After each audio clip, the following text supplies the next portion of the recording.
السلام علیکم پیارے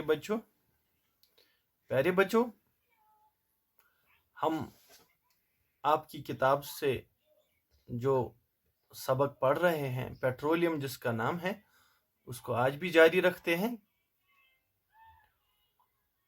پیارے بچوں، اپنی کتاب صفحہ نمبر 34 پہ آپ کھول لیجئے۔ پیارے بچوں، آپ بھی میرے ساتھ پڑھنے کی کوشش کیجئے۔ انسان پچھلے 150 سال سے لگاتار زمین میں سے پیٹرولیم نکال رہا ہے۔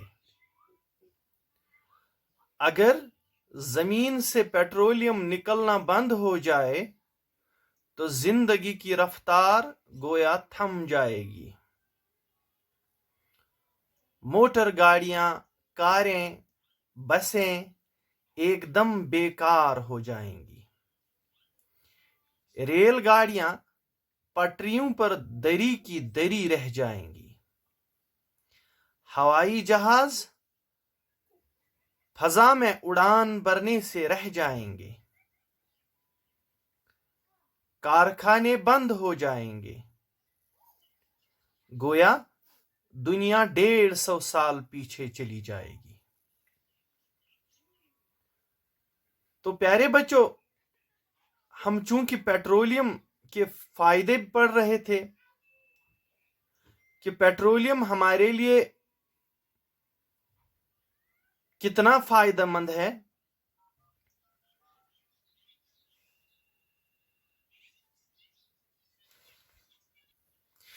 یہ ہمیں اس چیز سے پتہ چلتا ہے کہ انسان پچھلے 150 سال سے یعنی 150 ایئرس سے پیٹرولیم زمین سے نکال رہا ہے۔ یعنی پیٹرولیم کہاں پایا جاتا ہے؟ اس کو زمین کے اندر سے نکالا جاتا ہے۔ اور خدا نخواستہ اگر یہ پیٹرولیم زمین سے نکلنا بند ہو جائے تو پیارے بچوں، آپ کو پتہ ہے ہماری زندگیوں کے ساتھ کیا ہو جائے گا؟ ہماری زندگی کی رفتار، یعنی آج کل جو زندگی کی رفتار ہے وہ بہت تیز ہے۔ کیوں؟ کیونکہ ہم اکثر مشینوں کا استعمال کرتے ہیں اور ان مشینوں کو ایندھن کی ضرورت ہوتی ہے، ان کو پیٹرولیم کی ضرورت پڑتی ہے۔ اور اگر خدا نہ خواستہ یہ زمین سے نکلنا بند ہو جائے تو ہماری زندگی کی رفتار جو ہے یہ تھم جائے گی، یہ رک جائے گی، کیونکہ ہم اپنی زندگی میں موٹر گاڑی یا کار یا بس وغیرہ کا استعمال کرتے ہیں۔ یعنی یہ سب چیزیں، چاہے موٹر گاڑیاں ہوں، چاہے کاریں ہوں، چاہے بسیں ہوں، یہ ایک دم بیکار ہو جائیں گی، کیونکہ جب پیٹرولیم دستیاب نہیں ہوگا تو یہ بیکار کی چیزیں رہ جائیں گی۔ اور ریل گاڑیوں میں بھی آپ دیکھتے ہیں ایندھن کا ہی استعمال ہوتا ہے، اور اگر پیٹرولیم بند ہو جائے تو ریل گاڑیاں بھی پٹریوں پر، ریل گاڑی کہاں چلتی؟ سڑک پہ نہیں چلتی ہے نا، پٹری پہ چلتی ہے، اور وہ بھی دری کی دری رہ جائیں گی۔ دری کی دری رہنا مینز بیکار ہو جانا، وہ بھی بیکار ہو جائیں گے۔ اور ہوائی جہاز جن کو ہم روز فضا میں لہراتے ہوئے دیکھ رہے ہیں وہ بھی اڑان بھرنے سے رہ جائیں گے۔ یعنی ہوائی جہاز بھی پھر اڑان نہیں بھر سکتے۔ اور جو کارخانے ہیں، جو فیکٹریاں ہیں، ان کو بھی ایندھن کی ضرورت پڑتی ہے، کیونکہ کارخانوں اور فیکٹریز میں کیا ہوتا ہے؟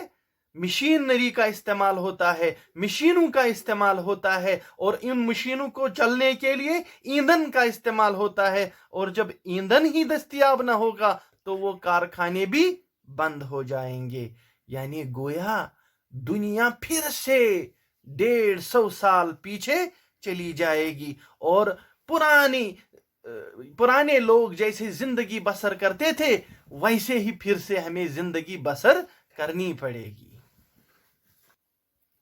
تو پیارے بچوں، پیٹرولیم اس لحاظ سے بھی ہمارے دور کی ایک بہت بڑی ضرورت ہے۔ سائنسدانوں کا ماننا ہے کہ ہزاروں سال پہلے سمندر کی تہ میں چھوٹے بڑے مردہ حیوانات اور نباتات جمع ہوتے رہے۔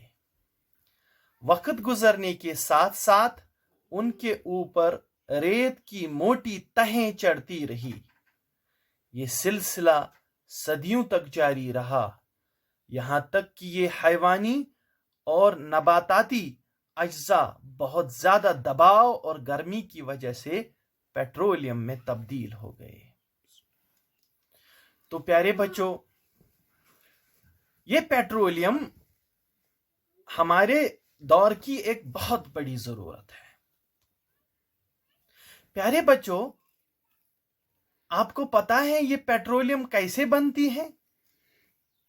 سائنسدانوں کا کہنا ہے، ان کا ماننا ہے کہ ہزاروں سال پہلے سمندر کے نچلے حصے، سمندر کی تہ، سمندر کے نچلے حصے میں چھوٹے بڑے مردہ حیوانات اور نباتات جمع ہوتے رہے۔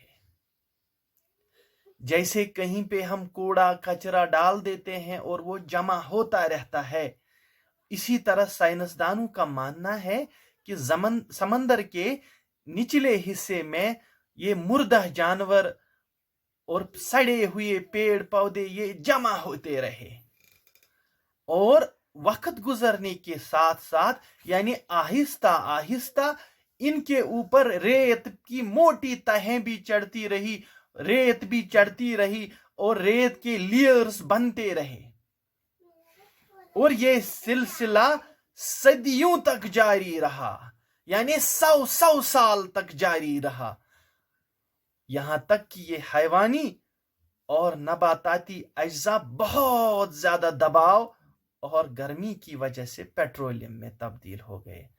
چونکہ 100 سال کی مدت تک ان پہ ریت چڑھتی رہی، یہ حیوانات اور نباتات سڑتے رہے سمندر کی تہ میں، اور یہ سلسلہ جاری رہا یہاں تک کہ یہ پورے سڑ گئے، اور گرمی کی دباؤ کی وجہ سے ان سے پیٹرولیم بن گیا۔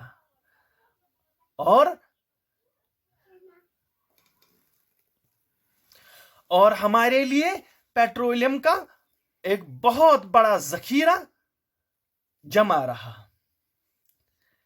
تو پیارے بچوں،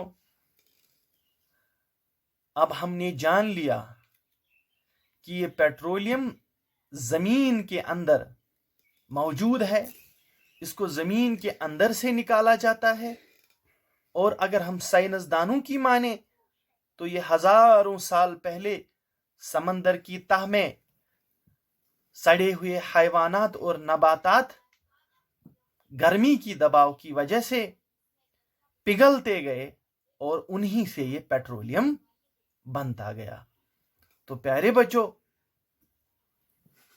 اب آج کا سبق یہیں پہ ہم اختتام کر لیتے ہیں، لیکن آج بھی کل کی ہی طرح جو مشکل الفاظ ہے ان کی لکھائی کی مشق کریں گے، اپنی نوٹ بک پہ صاف صاف لکھیں گے، اور جو بھی مشکل الفاظ ہے ان کا معنی بھی یاد کریں گے۔ باقی والسلام۔